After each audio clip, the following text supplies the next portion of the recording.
Esse é o plano.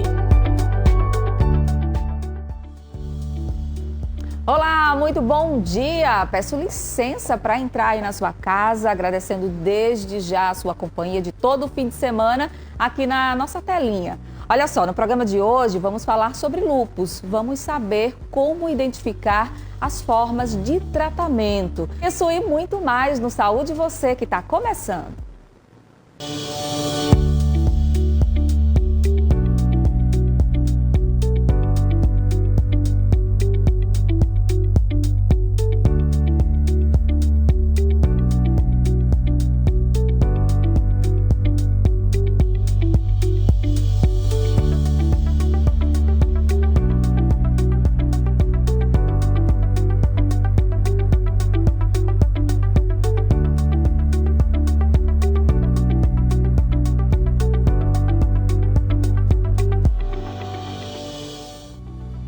Muito bom dia mais uma vez para você que está ligadinho aqui na tela da TV Arapuã. Já me aproximo de você aqui, ó, para te fazer um convite todo especial, tá? Fica comigo até o final do programa, hoje recheado com muita informação de saúde para te proporcionar bem-estar e, claro, qualidade de vida, tá? Peço licença aí para entrar na sua casa, no seu lugar de intimidade com todas essas informações, tá bom?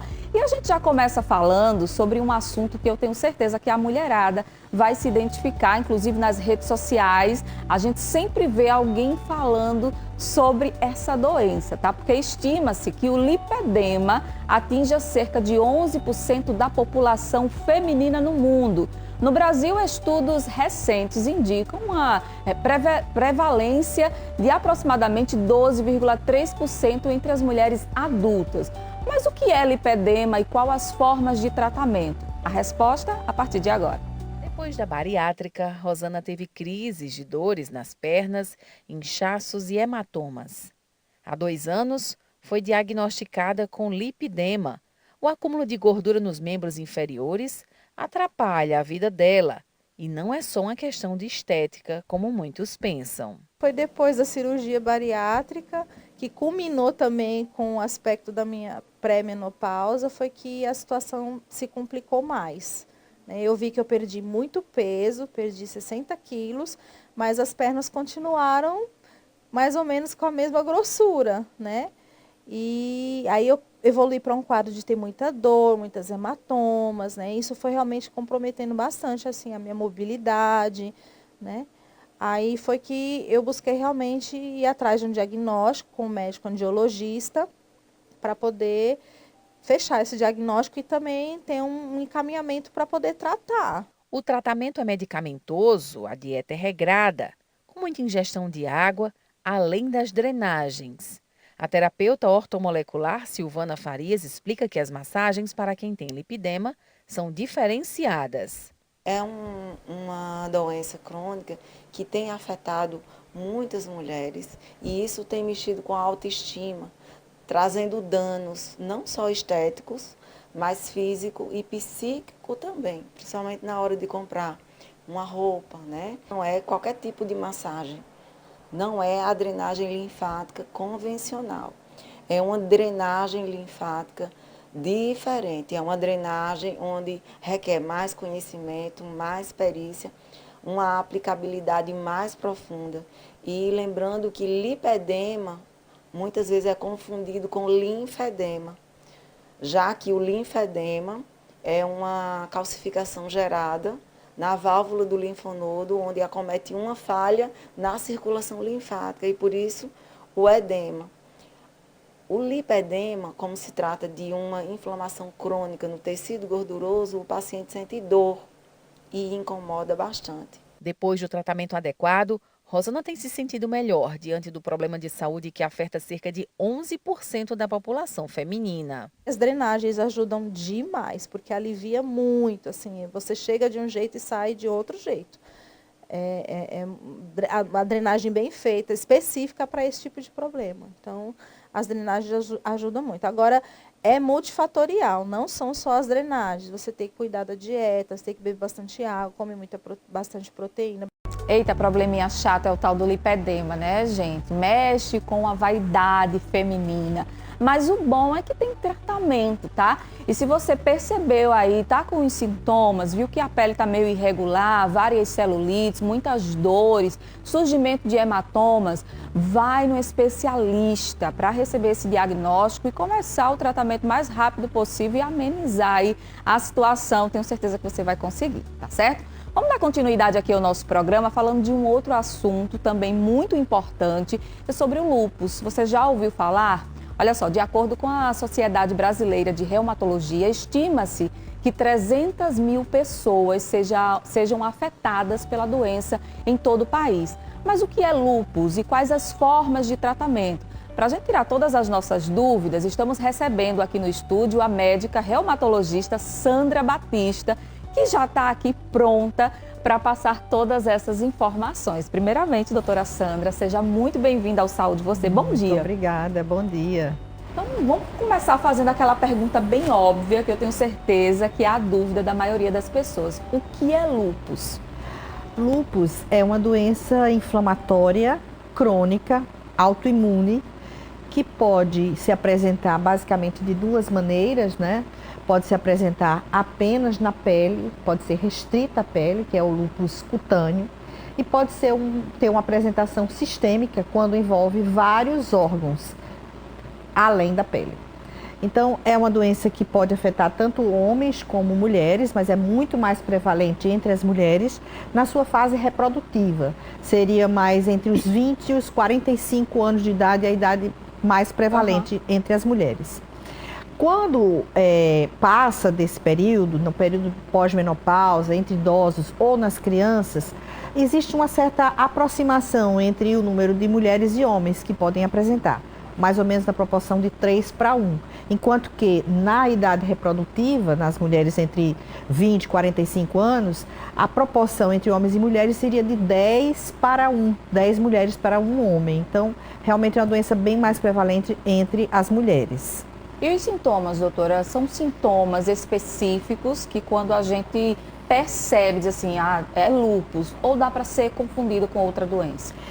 Bom, é uma doença que precisa ser diagnosticada por um reumatologista, assim como também deve ser tratada pelo reumatologista, porque é uma doença com muitas formas de apresentação. Como ela é sistêmica, ela vai abranger vários órgãos e nessa pluralidade de órgãos ela vai se manifestar de diversas formas. Por exemplo, na pele vão surgir manchas, que geralmente são manchas fotossensíveis, quer dizer que são provocadas pelo sol ou exacerbadas pelo sol. Pode ser confundido com o melasma?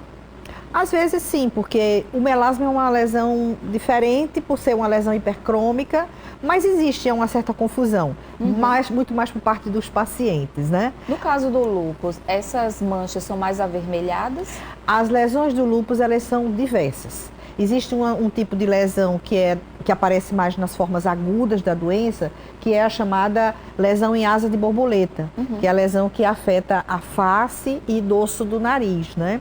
Então, essa lesão é avermelhada, ela é fotossensível, quer dizer que ela é exacerbada pelo sol e pode ser desencadeada pelo sol também, pelos raios solares. E essa seria uma lesão mais associada à doença aguda. Mas existem várias outras formas de apresentação de lesões cutâneas, lesões avermelhadas, lesões descamativas. Está aparecendo uma foto aqui no telão? Sim. É? Essas lesões aqui presentes são lesões fotossensíveis, que abrangem justamente a área da face e dorso do nariz, poupando o sulco nasogeniano. Então, essa é uma lesão bem característica do lúpus na sua forma aguda. Isso aqui acontece no rosto, mas pode acontecer em outras partes do corpo? Pode aparecer nos braços, pode aparecer na região do colo, principalmente nas regiões que são expostas ao sol. É só a mancha ou pode desenvolver feridas também? Podem desenvolver úlceras, né, feridas, bolhas. Então, a gama de lesões é muito vasta, mas tem características que são peculiares. Uma delas é justamente a lesão do racho malar. Como a pessoa pode chegar ao diagnóstico concreto ali, saber que realmente sofre dessa doença? Como eu falei no início, é uma doença sistêmica, então ela vai apresentar-se de diversas formas. Ela pode surgir inicialmente através das lesões cutâneas, Mas ela pode surgir também como dores articulares, inflamações articulares, artrite, pode surgir como um edema nos membros inferiores, provocado já por uma alteração renal. Então, são muitas as manifestações. Então, diante de um quadro sugestivo de lúpus, diante de lesões de pele, de alterações articulares, de edemas em membros inferiores, uma urina que esteja alterada na sua cor, na sua característica espumosa, que seja, alguns sintomas vão poder ser identificados como sintomas do lúpus. Mas o importante é fazer uma pesquisa com exames de laboratório, com exames complementares, para se chegar a uma definição melhor. É uma doença genética ou tem casos de você não ter nenhum caso de lúpus na família e aquela pessoa desenvolver? Tem casos em que não é conhecido, não são conhecidos outros na família, né? Mas tem uma relação genética muito forte, existe uma predisposição genética.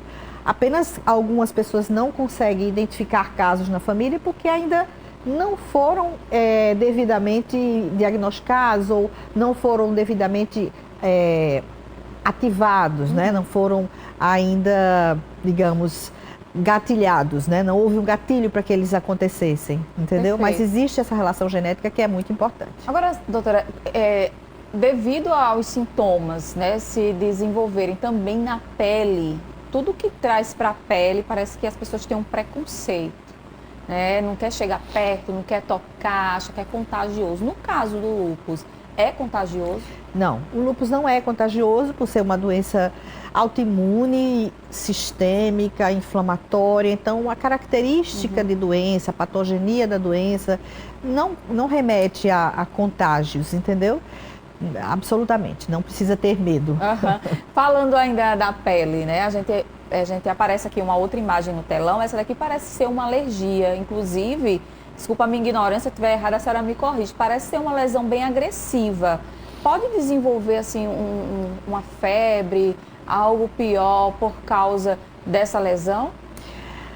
Veja bem, febre, perda de peso, queda de cabelo, adinamia, aquele desânimo, são também sintomas que podem acompanhar o lúpus. A gente fala de sintomas gerais, sintomas sistêmicos, né, que podem acompanhar o lúpus.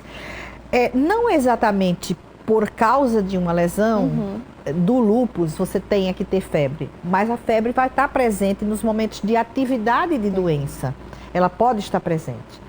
As lesões do lúpus aqui já tem outra característica de lesão, né? Uma característica mais avermelhada, mais escamosa. Então, são muitas as lesões que o lúpus pode manifestar. Mas a febre vai acompanhar a doença nesses processos, nesses momentos de atividade, assim como as lesões também. É muito complicado, né, doutora? A pessoa que sofre com essa doença, porque a senhora já falou de vários sintomas, então com certeza esse paciente ele fica fragilizado mentalmente também e precisa de acompanhamento psicológico. O paciente que tem lúpus, ele na verdade ele precisa de um acompanhamento multidisciplinar muitas vezes, né? Ele precisa de um educador físico para acompanhá-lo numa atividade física regular. Não que isso faça parte do tratamento, mas melhora a qualidade de vida do paciente. Então, não deixa de ser um importante acessório, a atividade física regular, a boa alimentação, uma alimentação muitas vezes até orientada por um nutricionista, um apoio psicológico, porque nesse apoio psicológico o paciente vai ter condições para, digamos, entender melhor a sua doença, entender o seu papel diante da doença e com a sua família e com as pessoas no trabalho, enfim, lidar melhor com a doença, e o apoio psicológico vai ser importante. Depois que a pessoa foi diagnosticada, né, com lúpus, qual o tratamento? Essa pessoa pode voltar a ter uma vida normal, sem sequelas, ou o lúpus vai deixar algumas sequelas, ou de repente pode se agravar e chegar até levar a pessoa à morte? O lúpus é uma doença grave, então, dependendo do local onde ele vai acometer, dependendo do órgão que ele vai afetar, se for um órgão nobre, como o cérebro, como os rins, como o pulmão. Pode afetar o cérebro? Pode afetar o cérebro, pode afetar o sistema nervoso periférico. São diversas as manifestações. Realmente é uma doença multissistêmica, né? Abrange vários órgãos. Quando ela o lúpus eritematoso sistêmico, né? Então ela vai abranger vários órgãos. Então ela pode ser uma doença muito grave. Pode ser. Mas o importante é saber que, apesar dela ter esse potencial de gravidade, ela é uma doença que tem controle, certo? Que tem tratamento. Então, para que haja o controle e o tratamento, para que a pessoa tenha uma vida absolutamente normal, porque isso é possível, é preciso que tenha um acompanhamento regular com o médico, de preferência o reumatologista, porque consegue ter um manuseio da doença, até do ponto de vista de diagnóstico, de tratamento, entender como ela se apresenta, a presença dos autoanticorpos. Então é fundamental a presença do reumatologista no tratamento, no acompanhamento do paciente com lúpus. Então o paciente com lúpus, ele pode sim ter uma vida perfeitamente normal, porque existe controle da doença, existe tratamento, existe controle. Que bom, né? Que maravilha. Agora, doutora, se uma mulher no período gestacional ela desenvolver lúpus, ela vai passar a doença para o bebê? Não necessariamente, não é sempre, não são todos os momentos em que isso vai acontecer. Há uma probabilidade, mas essa criança pode sofrer, pode adquirir o lúpus neonatal, a depender da presença de alguns anticorpos que a paciente pode ter. Então ela garantiria essa passagem, né? Mas seria do lúpus neonatal, ele tem um tempo limitado de ocorrência, então seria até os 6 meses da criança, então não é uma coisa que vá ser levada para a vida, né? Mas existe sim o lúpus neonatal e existe uma probabilidade, não é uma certeza, não é uma coisa que todas as pacientes vão passar para os seus bebês, não é isso, sabe? Existe apenas uma probabilidade que isso aconteça. Depois do tratamento, vida normal, a senhora disse que a pessoa pode voltar a fazer as atividades normais, mas ela pode desenvolver novamente o lúpus? Pode voltar a doença? Então, a doença ela não termina, né? Porque é uma doença crônica, ela não tem cura. Mas ela passa por períodos de remissão, que são aqueles períodos em que a doença não está ativa. Nesses períodos que a doença não está ativa, a paciente pode ter uma vida normal, sim, mas sempre controlada pelo uso de medicações e sempre com a regularidade do consultório do reumatologista, né? Isso é importante. Aí certo? uma vida mais saudável, dormir bem. Vida saudável. Vida saudável significa fazer exercício físico regular, não fumar, é muito importante não excluir o tabagismo, né? É importante tentar ter uma vida tranquila, na medida do possível evitar situações estressantes, né? Que isso também não é algo bom para as doenças autoimunes. Uma coisa extremamente importante, que o paciente com lúpus ele tem uma vida normal, obviamente pode ter, mas ele não pode esquecer dessa procura, dessa busca da vida saudável, né? Da continuidade do uso das medicações e do acompanhamento do reumatologista, mas tem algo muito importante, que é a proteção solar. A doença, como eu falei já algumas vezes, as lesões são fotossensíveis, mas a doença ela é ativada lá dentro, nos órgãos internos também, pela incidência solar, pelos raios ultravioleta. Então, existe sempre essa necessidade da proteção solar da pele, certo? Muito certo, doutora Sandra Batista, médica reumatologista, muito obrigada pela participação aqui no Saúde Você. Obrigada a você. Quero falar de uma doença tão complexa, de uma maneira tão simples e didática. Tenho certeza que todo mundo que está em casa compreendeu. Muito obrigada, Sandra. Obrigada também. É isso aí, minha gente. Informação é tudo, né? Então, lúpus tem tratamento, dá para ter uma vida normal, mesmo diagnosticado com a doença. Então, se você tem lúpus, dá importância aí ao teu tratamento, porque isso aí é primordial para você. Tá certo? Essa entrevista está lá no YouTube, dá para mandar aí para outras pessoas também. Vamos mudar de assunto agora? Deixa eu te fazer uma pergunta. Você costuma dormir com o cabelo molhado? Será que tem algum problema? As dicas agora no quadro Saúde em Dia.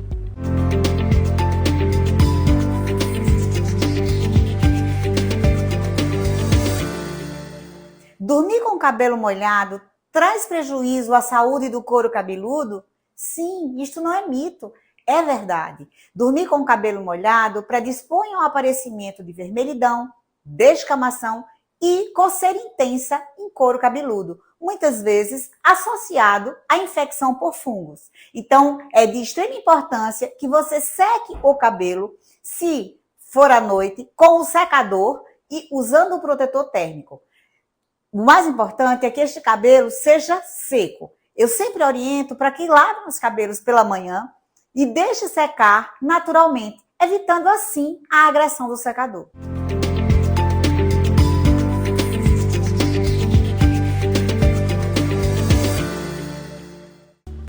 Cabelo molhado, muita mulher costuma fazer isso, né, gente? Então, às vezes a gente não tem tempo, chega em casa tarde, aí diz, vou lavar o cabelo. Melhor deixar para o outro dia, tá? Se for para dormir com ele molhado, não faça isso, não é recomendado, tá bom? Vamos fazer um breve intervalo comercial, mas é bem rapidinho, tá? Não sai daí.